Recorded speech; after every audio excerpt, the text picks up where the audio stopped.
Praise the Lord. கர்த்தருடைய நாமம் மகிமைப்படுவதா இந்த அதிகாலை மன்னா வாயிலாக ஒருமித்து ஆண்டவருடைய சந்நிதியை நோக்கி பார்க்க தேவன் தந்த அந்த நேரத்துக்காக நன்றி செலுத்தின இந்த நாளிலும் 147ஆம் சங்கீதம் அதனுடைய 3வது வசனத்தை உங்களுக்காக வாசிக்கிறேன். இருதயம் நொறுங்குண்டவர்களை குணமாக்குகிறார், அவர்களுடைய காயங்களை கட்டுகிறார்.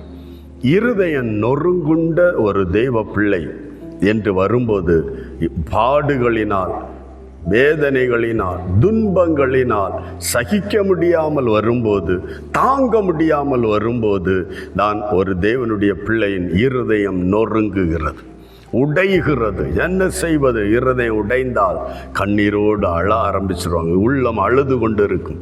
அதை மனிதன் பல நேரம் காண மாட்டான். முகம் வாடி இருப்பதை அறியலாம், அந்த உள்ளம் நொறுங்கி இருப்பதை மனிதன் காண முடியாது. இந்த காலை வேளையில் ஆண்டவர் நமக்கு அதை சொல்ல, இருதயம் நொறுங்குண்டவர்களை குணமாக்குகிறார், அவர்களுடைய காயங்களை அவர் கட்டுகிறார். காயப்பட்டதுனால நொறுங்குறோம், காயத்தையும் கட்டுகிறார், நொறுங்கினதையும் குணமாக்குற. இந்த நாளில் பிரச்சனை எதுவாக இருக்கட்டு, தேவ சந்நிதியினுடைய இருதயத்தை இறக்கி வை.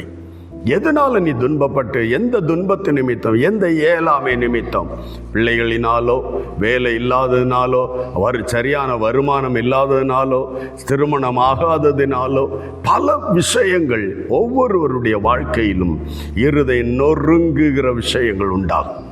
இருதயம் நொறுக்கப்படும் போது நீ ஆண்டவர் சமூகத்தில் வந்தால் ஒரு இளைப்பாறுதல், சமாதானம் மட்டுமல்ல, உலக மனிதர்களிடத்தில் சொல்லி தூற்றி திரியும் போது வேறு விதமான சமாதானம் என்க பெயர் அளவில் போய் சிக்க நேரிடும். அது அழிவை கொண்டு வரும். இந்த நாளில் கர்த்தருடைய சந்நிதியில் உடைய இருதயத்தை ஊற்றிவிடு.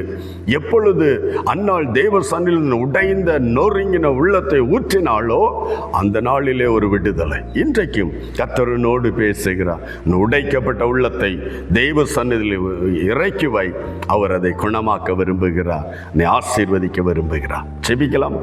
அன்பு தகப்பனே, இந்த காலை பொழுதுக்காக நன்றி. இயேசு கிறிஸ்துவின் நாமத்தில் இந்த பிள்ளைகள் ஒவ்வொருவரையும் உம்முடைய கரங்களில் ஒப்பு கொடுக்கிறப்பா. எந்தெந்த விதங்களில் உம்முடைய பிள்ளைகள் நொறுக்கப்பட்டார்கள், உடைக்கப்பட்டார்கள், உள்ளங்கள் துவண்டு போயிருக்கிற இந்த இருதயத்தை ஆண்டவர் கர்த்தர் காண்கிற தேவன். மனிதன் காண முடியல, முகவாடி கவலையாயிருக்கிறதே போல ஒரு தோற்றம் சில வேளைகளில் சிலருடைய வாழ்வில் அதுவும் வெளிப்படுவதில்லை. ஆனால் தேவனோ அந்தரங்கங்களை, ஆழங்களை அறிகிற தேவனே. யார் யார் உடைந்த உள்ளத்தோடு, கண்ணீரோடு இந்த நாட்களில் என்னுடைய வாழ்வில் இந்த நெருக்கடி, என் வாழ்வில் இந்த வேதனை, என் வாழ்வில் இந்த துக்கம் என்று நொறுங்கி இருக்கிற இருதயங்களை கர்த்தர் காண்கிறீரே, தயவாய் அவனுடைய குணமாக்கும்படியாய், காயங்களை கட்டும்படியாய் ஆண்டவரே, நொறுங்கின இருதயங்களை மறுபடியும் ஆண்டவரே நல்ல ஒரு இருதயமாய் சீர்படுத்தி பிள்ளைகளை சந்தோஷப்படுத்த ஒப்பு கொடுத்து செபிக்கிறோம். பிதா, குமாரன், பரிசுத்த ஆவியின் நாமத்தில் குடும்பங்களை ஆசீர்வதியும், ஒவ்வொரு இருதயங்களையும் குணமாக்கும். இயேசுவின் நாமத்தில் ஜெபிக்கிறோம் நல்ல பிதாவே, ஆமென். உடைய இருதயங்களை தேவனிடத்தில் இறக்கி வையுங்கள், அவனுடைய உடைந்த உள்ளங்களை குணமாக்கும். God bless you. Praise the Lord.